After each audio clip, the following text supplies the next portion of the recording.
Hi everyone, എൻ്റെ പേര് ഷാനിഫ്. ആദ്യമായിട്ടാണ് ഞാനിങ്ങനെ വീഡിയോയുടെ മുന്നിൽ വരുന്നത്. അപ്പോൾ അതിൻ്റേതായ പ്രശ്നങ്ങളുണ്ടാകും, എല്ലാവരും ക്ഷമിക്കുക.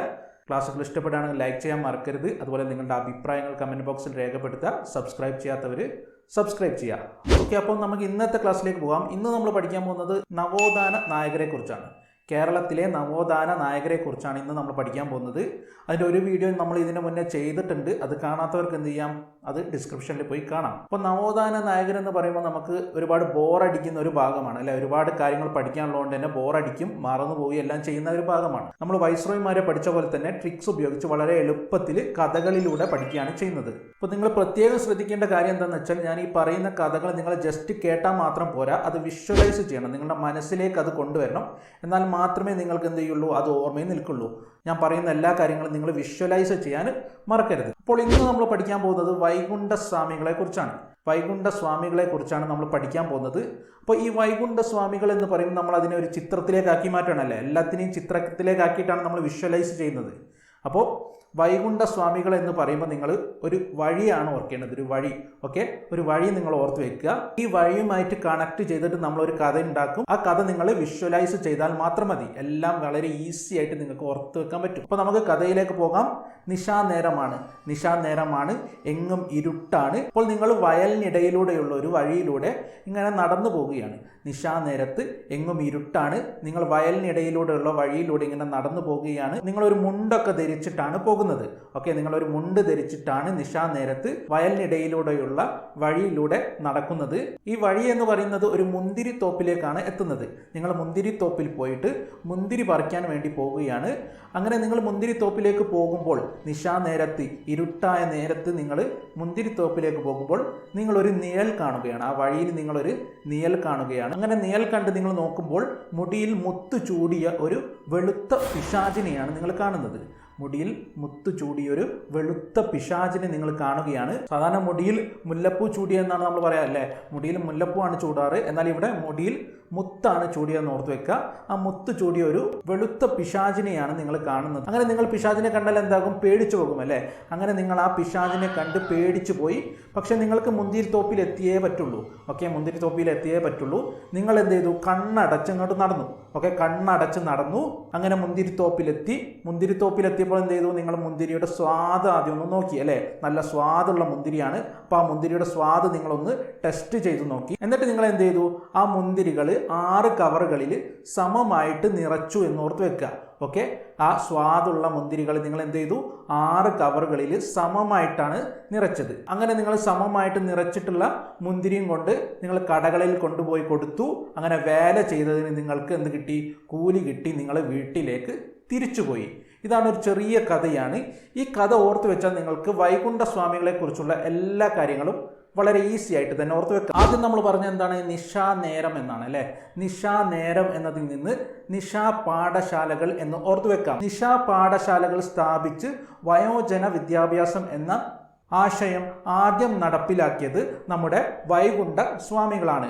ഓക്കെ, വൈകുണ്ഠ സ്വാമികളാണ്. അപ്പോൾ നിശാനേരം എന്നതിൽ നിന്ന് നമ്മൾ എന്തോർത്ത് വെച്ചു, നിശാ പാഠശാലകൾ എന്ന് ഓർത്ത് വെച്ചു. അപ്പോൾ നിശാനേരമായതുകൊണ്ട് തന്നെ എന്താണ്, ഇരുട്ടാണ് എന്നാണ് നമ്മൾ പറഞ്ഞതല്ലേ. അപ്പോൾ ഇരുട്ട് എന്നതിൽ നിന്ന് നമുക്ക് എന്തോർത്ത് വെക്കാം, വൈകുണ്ഠ സ്വാമികളുടെ കൃതികൾ ഓർത്ത് വെക്കാം. വൈകുണ്ഠ സ്വാമികളുടെ കൃതികൾ ഏതൊക്കെയാണ്, ഒന്ന് അഖിലത്തിരുട്ടാണ്, മറ്റേത് അരുൾ നൂലാണ്. അപ്പോൾ ഇതെങ്ങനെ ഓർത്ത് വെക്കും, അഖിലത്തിരുട്ട് എന്ന് കാണാല്ലേ. അപ്പോൾ ഇരുട്ടാണെന്ന് നമ്മൾ പറഞ്ഞിട്ടുണ്ട്. അതുപോലെ തന്നെ അരുൾ നൂൽ എന്നാണ് പറഞ്ഞത്. അപ്പോൾ അരുൾ ഇരുൾ എന്ന് ഓർത്ത് വെച്ചാൽ മതി. അരുൾ ഇരുൾ അല്ലെ, ഇരുട്ട് ഇരുൾ. അപ്പോൾ അത് ഓർത്ത് വെച്ചാൽ നമുക്ക് വൈകുണ്ഠ സ്വാമികളുടെ കൃതികൾ വളരെ ഈസി ആയിട്ട് കിട്ടും. അങ്ങനെ നിശാനേരം ഇരുട്ടാണ്. നിങ്ങൾ എന്താണ്, വയലിനിടയിലൂടെ ഉള്ള വഴിയിലൂടെയാണ് നടന്നു പോകുന്നത് അല്ലേ. അപ്പോൾ വയൽ എന്നതിൽ നിന്ന് നിങ്ങൾക്ക് എന്തോർത്ത് വെക്കാം, തൂവയൽ പന്തി കൂട്ടായ്മ എന്നോർത്ത് വെക്കാം. തൂവയൽ പന്തി കൂട്ടായ്മ എന്നോർത്ത് വെക്കാം. അതായത് വിശുദ്ധിയോട് കൂടിയ ചിട്ടയായ ജീവിതം നയിക്കുന്നതിന് പരിശീലനം നൽകാൻ വേണ്ടിയിട്ട് തൂവയൽ പന്തി കൂട്ടായ്മ രൂപീകരിച്ചത് വൈകുണ്ഠ സ്വാമികളാണ്. ഓക്കെ, അപ്പോൾ വയൽ എന്നതിൽ നിന്ന് തൂവയൽ എന്നോർത്ത് വെച്ചാൽ മതി. ഓക്കെ, ജസ്റ്റ് ആ വേർഡ് മാത്രം കിട്ടിയാൽ മതി അല്ലേ, വയൽ തൂവയൽ. ഓക്കെ, അപ്പോൾ വയലിനിടയിലൂടെയുള്ള വഴിയിലൂടെയാണ് നടന്നു പോകുന്നതെന്ന് പറഞ്ഞല്ലേ. വയലിനിടയിലൂടെയുള്ള വഴിയിലൂടെയാണ് നിങ്ങൾ നടന്നു പോകുന്നത്. അപ്പോൾ വഴി എന്നതിൽ നിന്ന് എന്തോർത്ത് വെക്കാം, വൈകുണ്ഠ സ്വാമികൾ എന്നോർത്ത് വെക്കാം അല്ലേ.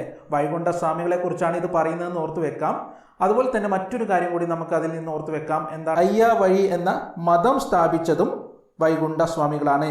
അയ്യാ വഴി എന്ന മതം സ്ഥാപിച്ചതും വൈകുണ്ഠ സ്വാമികളാണ്. അപ്പോൾ വഴി എന്നതിൽ നിന്ന് നമ്മൾ രണ്ട് കാര്യങ്ങൾ ഓർത്ത് വെച്ചു. ഒന്ന് വൈകുണ്ഠ സ്വാമികളെ കുറിച്ചാണ് ഇവിടെ പറയുന്നതെന്ന് ഓർത്ത് വെച്ചു. അതുപോലെ തന്നെ അയ്യാ വഴി എന്ന മതം സ്ഥാപിച്ചതും വൈകുണ്ഠ സ്വാമികളാണെന്ന് ഓർത്ത് വെച്ചു. അപ്പോൾ നിങ്ങൾ വയലിനിടയിലൂടെയുള്ള വഴിയിലൂടെ എങ്ങോട്ടാണ് പോകുന്നത്? മുന്തിരി തോപ്പിലേക്കാണ് പോകുന്നത് അല്ലെ, മുന്തിരിത്തോപ്പ്. അപ്പൊ മുന്തിരി എന്നതിൽ നിന്ന് നമുക്ക് എന്തോർത്ത് വെക്കാം? വൈകുണ്ഠ ക്ഷേത്രത്തിന് സമീപമുള്ള മുന്തിരി കിണർ സ്ഥാപിച്ചതും വൈകുണ്ഠ സ്വാമികളാണ്. ഓക്കെ, വൈകുണ്ഠ ക്ഷേത്രത്തിന് സമീപമുള്ള മുന്തിരി കിണർ നിർമ്മിച്ചതാരാണ്? വൈകുണ്ഠ സ്വാമികളാണ്. മുന്തിരി എന്നതിൽ നിന്ന് മുന്തിരി കിണർ എന്ന് നമ്മൾ ഓർത്തു വെച്ചു. ഇനി മുന്തിരി തോപ്പ് എന്നതിന്റെ തോപ്പ് എന്നതിൽ നിന്ന് നമുക്ക് എന്തോർത്ത് വെക്കാം? സ്വാതി തിരുനാളിന്റെ കാലത്ത് വൈകുണ്ഠ സ്വാമികളെ അറസ്റ്റ് ചെയ്ത് ജയിലിൽ പാർപ്പിച്ച സ്ഥലം എന്ന് പറയുന്നത് ശിക്കാരത്തോപ്പാണ്.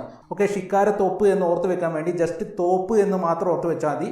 അതുപോലെ തന്നെ തോപ്പ് എന്നതിൽ നിന്ന് മറ്റൊരു കാര്യം കൂടി നമുക്ക് ഓർത്ത് വെക്കാം. വൈകുണ്ഠ സ്വാമികൾ ജനിച്ചത് സ്വാമി തോപ്പിലാണ്. വൈകുണ്ഠ സ്വാമികൾ ജനിച്ചത് എവിടെയാണ്? സ്വാമി തോപ്പിലാണ്. അതും നമുക്ക് തോപ്പ് എന്നതിൽ നിന്ന് ഓർത്ത് വെക്കാം. രണ്ട് കാര്യങ്ങളാണ് നമുക്ക് തോപ്പ് എന്നതിൽ നിന്ന് ഓർത്ത് വെക്കാനുള്ളത്. ഒന്ന് ശിക്കാരത്തോപ്പാണ്, മറ്റേത് സ്വാമിത്തോപ്പാണ്.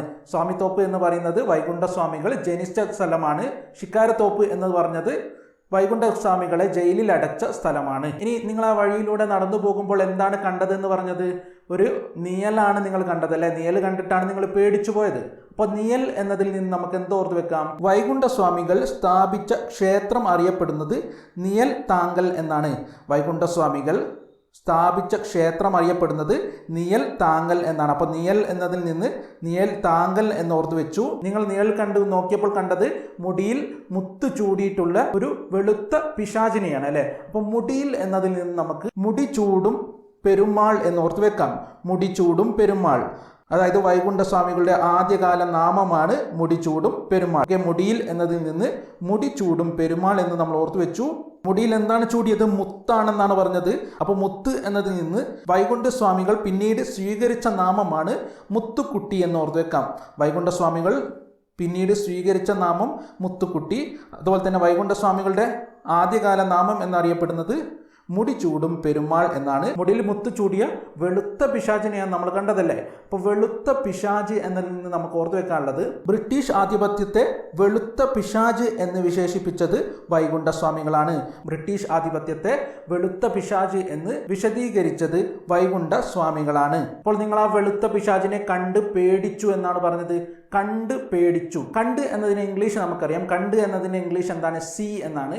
അതുപോലെ തന്നെ പേടിച്ചു എന്നതിൻ്റെ ഹിന്ദി നമുക്കറിയാം ഡർ എന്നാണ് അല്ലേ. അപ്പോൾ സി ഡർ എന്നതിൽ നിന്ന് നമുക്ക് എന്തോർത്ത് വെക്കാം? 5 പേരടങ്ങിയ വൈകുണ്ഠ സ്വാമികളുടെ ശിഷ്യഗണം അറിയപ്പെടുന്നത് പേരാണ് സീഡർ. ഓക്കെ, 5 പേരടങ്ങിയ വൈകുണ്ഠ സ്വാമികളുടെ ശിഷ്യഗണം അറിയപ്പെടുന്നത് സീഡർ എന്നാണ്. ഇപ്പോൾ സി എന്ന് പറഞ്ഞാൽ നമുക്കറിയാം കാണുക എന്നാണ്. ഹിന്ദിയിൽ ഡർ എന്ന് പറഞ്ഞാൽ എന്താണ്? പേടി എന്നാണ് അല്ലേ. അപ്പോൾ കണ്ട് പേടിച്ചു എന്നതിൽ നിന്ന് നമുക്ക് സീഡർ എന്നോർത്ത് വെക്കാം. ഓക്കെ, വളരെ ഈസി ആയിട്ട് നമുക്ക് അത് ഓർത്ത് വെക്കാം. അങ്ങനെ പിശാചിനെ കണ്ട് നിങ്ങൾ പേടിച്ചെങ്കിൽ എന്താണ് ചെയ്തത്? കണ്ണടച്ച് നടന്നു എന്നാണ് പറഞ്ഞല്ലേ. കണ്ണടച്ച് നിങ്ങൾ മുന്തിരിത്തോപ്പിലേക്ക് നടന്നു. അപ്പോൾ കണ്ണടച്ച് എന്നതിൽ നിന്ന് നമുക്ക് കണ്ണാടി പ്രതിഷ്ഠ എന്നോർത്ത് വെക്കാം. സൗത്ത് ഇന്ത്യയിൽ, ദക്ഷിണേന്ത്യയിൽ ആദ്യമായിട്ട് കണ്ണാടി പ്രതിഷ്ഠ നടത്തിയത് വൈകുണ്ഠ സ്വാമികളാണ്. ദക്ഷിണേന്ത്യയിൽ ആദ്യമായിട്ട് കണ്ണാടി പ്രതിഷ്ഠ നടത്തിയത് വൈകുണ്ഠ സ്വാമികളാണ്. കണ്ണടച്ചു എന്നതിൽ നിന്ന് നമ്മൾ കണ്ണാടി പ്രതിഷ്ഠ എന്നോർത്ത് വെച്ചു. അങ്ങനെ നിങ്ങൾ മുന്തിരിത്തോപ്പിലെത്തിയപ്പോൾ എന്ത് ചെയ്തു? മുന്തിരിയുടെ സ്വാദ് നിങ്ങൾ നോക്കി അല്ലെ. സ്വാദ് എന്നതിൽ നിന്ന് നമുക്ക് സ്വാതി തിരുനാൾ എന്ന് ഓർത്ത് വെക്കാം. അതായത് സ്വാതി തിരുനാളിന്റെ കാലത്ത് അറസ്റ്റ് ചെയ്യപ്പെട്ട നവോത്ഥാന നായകനാണ് വൈകുണ്ഠ സ്വാമികൾ. ഇത് നമ്മൾ നേരത്തെ പറഞ്ഞതാണല്ലേ. സ്വാതി തിരുനാളിന്റെ കാലത്ത് അറസ്റ്റ് ചെയ്യപ്പെട്ട നവോത്ഥാന നായകനാരാണ്? വൈകുണ്ഠ സ്വാമികളാണ്. അങ്ങനെ നിങ്ങൾ സ്വാദ് നോക്കിയതിന് ശേഷം ആ മുന്തിരികൾ എന്ത് ചെയ്തു? ആ മുന്തിരികൾ 6 കവറുകളിൽ സമമായിട്ട് നിറച്ചു എന്നാണ് പറഞ്ഞത് അല്ലേ. അതിൽ നിന്ന് നമുക്ക് എന്തോർക്കാം? മുന്തിരി എന്നതിൽ നിന്ന് 3 എന്നോർക്കാം. 6 കവർ എന്നതിൽ നിന്ന് 6 എന്ന് ഓർക്കാം. അതുപോലെ സമമായി നിറച്ചു എന്നതിൽ നിന്ന് സമത്വ സമാജം എന്നും ഓർത്തു വെക്കാം. അതായത് 1836 സമത്വ സമാജം രൂപീകരിച്ചതും വൈകുണ്ഠ സ്വാമികളാണ്. 1836 സമത്വ സമാജം രൂപീകരിച്ചതാരാണ്? വൈകുണ്ഠ സ്വാമികളാണ്. അങ്ങനെ നിങ്ങൾ മുന്തിരികളെല്ലാം സമമായിട്ട് നിറച്ചതിന് ശേഷം നിങ്ങൾ അത് കടകളിൽ കൊണ്ടുപോയി കൊടുത്തു. കടകളിൽ കൊണ്ടുപോയി കൊടുത്തപ്പോൾ നിങ്ങൾക്ക് എന്ത് ചെയ്തു? വേല ചെയ്തതിനുള്ള കൂലി ലഭിച്ചു അല്ലേ. അതായത് വേല ചെയ്താൽ കൂലി കിട്ടണമെന്ന് പറഞ്ഞത് വൈകുണ്ഠ സ്വാമികളാണ്.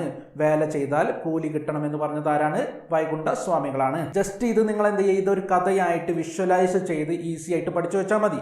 വളരെ ഈസി ആയിട്ട് നിങ്ങൾക്ക് ഓർത്ത് വെക്കാൻ പറ്റും അല്ലേ. എല്ലാം ഇമേജിലേക്കാണ് നമ്മൾ വിഷ്വൽ വിഷ്വൽ ടെക്നിക്ക് യൂസ് ചെയ്തിട്ടാണ് പഠിക്കുന്നത്. അതുകൊണ്ട് തന്നെ നിങ്ങൾക്ക് വളരെ ഈസി ആയിട്ട് ഈ കാര്യങ്ങളെല്ലാം മെമ്മറൈസ് ചെയ്യാൻ പറ്റും. അപ്പോൾ ക്ലാസ്സുകൾ നിങ്ങൾക്ക് ഉപകാരപ്പെട്ടു എന്ന് വിചാരിക്കുന്നു. ഫസ്റ്റ് ക്ലാസ് ആയതുകൊണ്ട് തന്നെ ചില പോരായ്മകളെല്ലാം ഉണ്ടാവും, അതെല്ലാം നിങ്ങൾ ക്ഷമിക്കുക. ഓക്കെ, നിങ്ങളുടെ അഭിപ്രായങ്ങൾ കമൻറ്റ് ബോക്സിൽ രേഖപ്പെടുത്തുക. സബ്സ്ക്രൈബ് ചെയ്യാത്തവർ സബ്സ്ക്രൈബ് ചെയ്യുക. പിന്നെ ക്ലാസ്സുകൾ ഇഷ്ടപ്പെടുകയാണെങ്കിൽ ലൈക്ക് ചെയ്യാനും മറക്കരുത്. ഓക്കെ, അപ്പോൾ നമുക്ക് നെക്സ്റ്റ് ക്ലാസ്സിൽ കാണാം. താങ്ക്